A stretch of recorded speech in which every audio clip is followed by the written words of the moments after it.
HEALS welcomes you to the third Eurosymposium on Healthy Aging.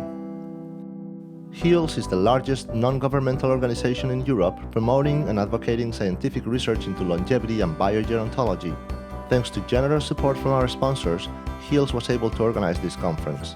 The conference will highlight the cutting edge of knowledge in the field of biogerontology and provide a unique opportunity for researchers, government officials, biotech executives, and advocates from around the world to meet, network, and forge new scientific collaborations.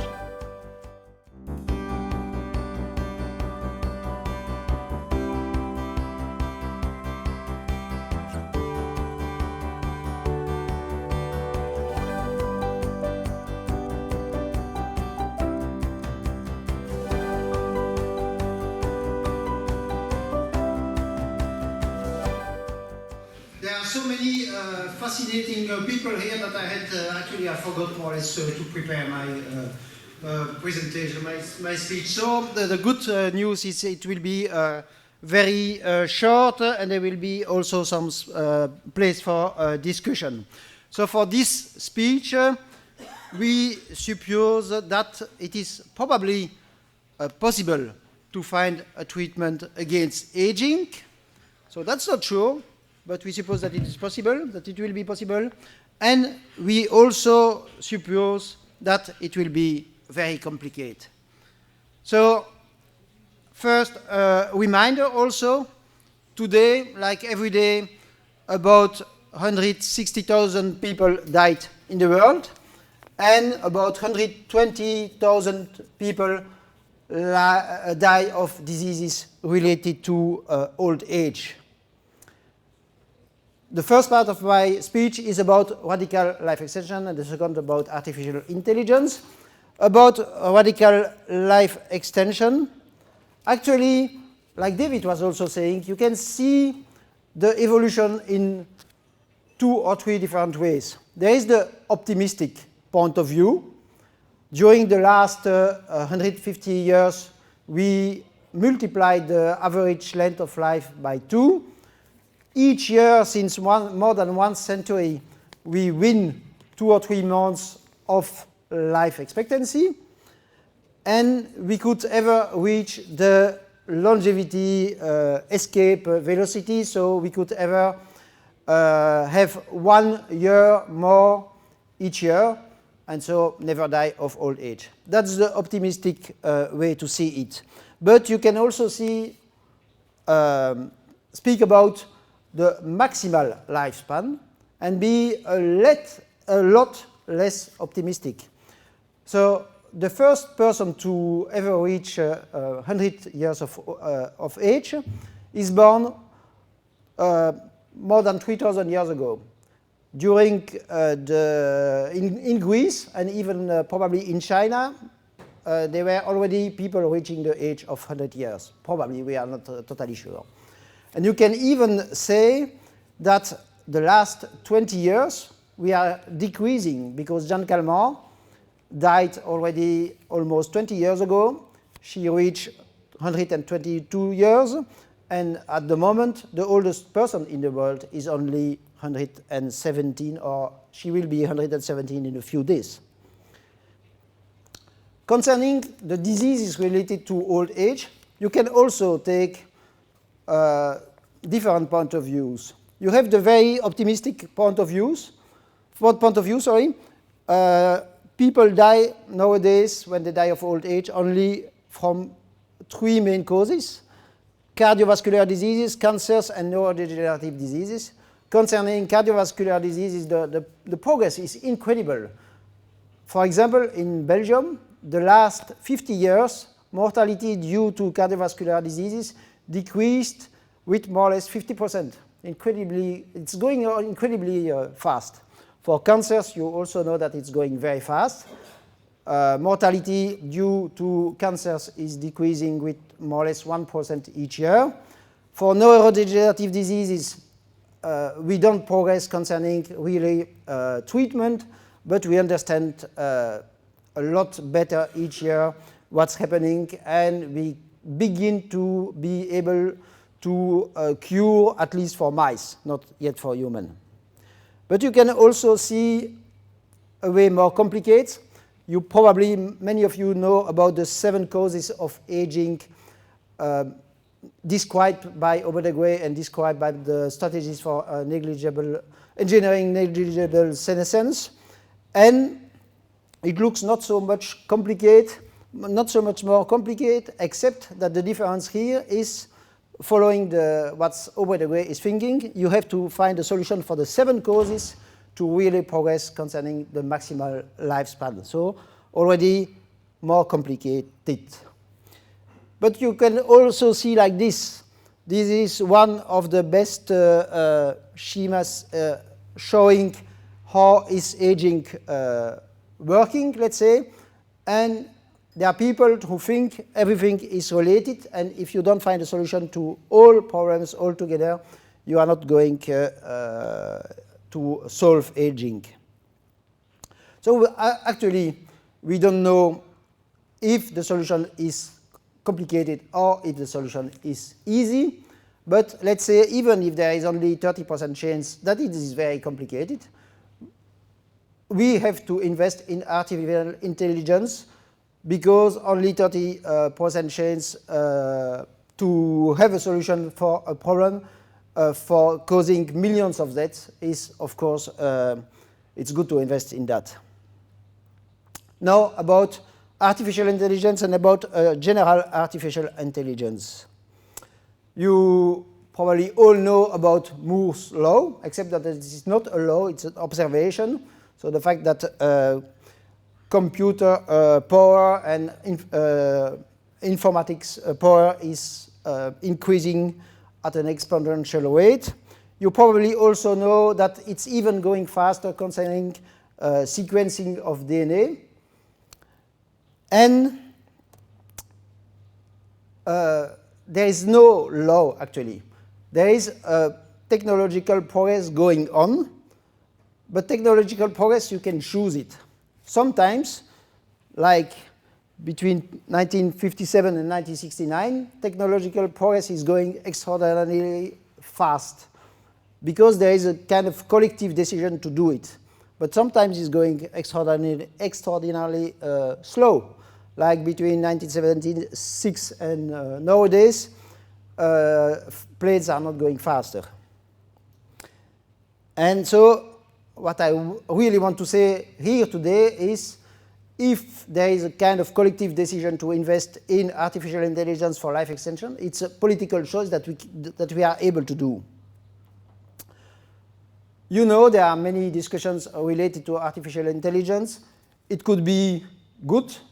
It could be really making a progress for humanity. And it could be also very dangerous to use artificial intelligence. If we make a priority with artificial intelligence to use it for longevity, the risk related to artificial intelligence are really lower. Now I'm coming maybe to the central point of this short speech. Many of you, but maybe not all of you, know about mortality salience or terror management theory of kind of a Stockholm syndrome. Why are so few people interested in defeating aging? Why? Because at the moment, if we can escape all the other causes of death, we all die of old age. Actually, it's something you would not wish for your worst enemy, but you cannot escape it. So you have to accept it some way or another. And one of the ways to accept it is to make, and this is a process, an unconscious process, that's very important. You don't feel it, but you make it unconsciously something positive to die. And there are good reasons to believe that an artificial intelligence would not suffer of mortality salience. So if you kind of explain to artificial intelligence, if you can have a kind of rules that the priority is to have better health, you will not have this kind of Stockholm syndrome. You could say that longevity, the fact that we are making it possible for people to live longer and healthier lives is a duty to rescue, a duty to care that we have for people advancing in age, because many of you are not concerned yet, not all. It's a human right in progress, and it could become, like you have the famous three robots laws of Asimov, it could become an artificial intelligence duty in progress. So what's happening at the moment? There are so many things happening that I count on you, I would say, during the questions to give more information, but you know that there is everything around Google, Calico, Ray Kurzweil working on it, IBM Watson, Facebook has also new initiatives, and there are even people here in the room working, I think, with Deep Knowledge Ventures. That's one side, that's the private sector. Concerning the public sector, there is not so much. There are projects related to artificial intelligence, but not so much in Alzheimer research. That's more, let's say, automate. There are the two human brain projects, one in Europe and one it's brain project in the US. And then you have that indirectly through subsidies to private companies.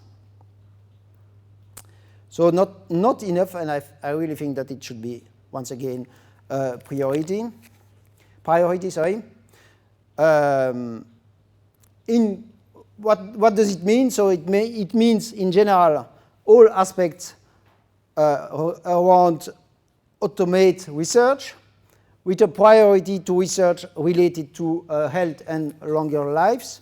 And then, even if it is not directly about artificial intelligence, I want to say that it's very important after that, because sometimes we forget that as well, as scientists, many people, or even as specialists and people interested, that we have to make it possible as fast as possible to test the results for very old and informed people, and work for very well informed and very volunteer, benevolent, healthy people.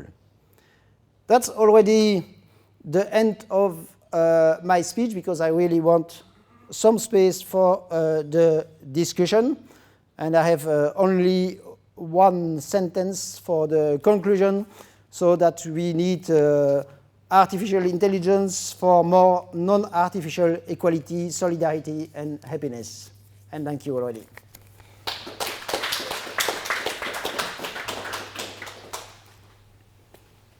Thanks, Didier. There's a lot of ideas in there which I think are worth discussing for 1 hour, but I'm just going to take one question if there is one very quickly.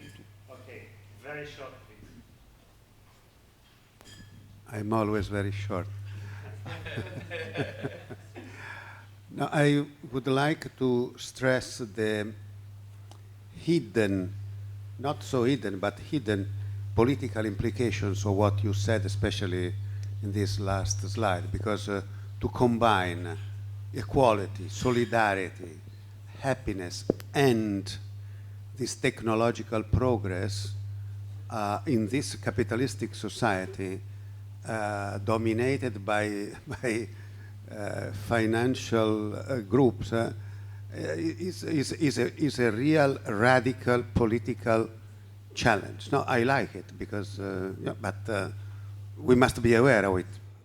Yeah, maybe, yeah.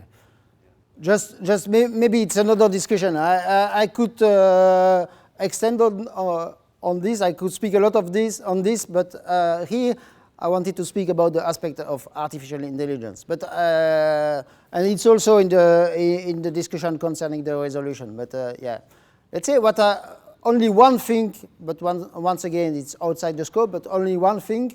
Remember that the last 30 years, even if there are differences increasing, the differences between the countries in the north and the countries in the south, differences of life expectancy are really going down very fast. Even the poorest country in the world, sub-Saharan countries, everywhere everywhere in the world now, people have an average lifespan higher than in the richest countries in the world just 1 century ago, and the difference between the two is decreasing. But that's, but we don't have time here for discussion, but really, if you know more about what's happening concerning artificial intelligence and longevity, tell me informally after, because the situation is changing so fast that it's difficult to follow.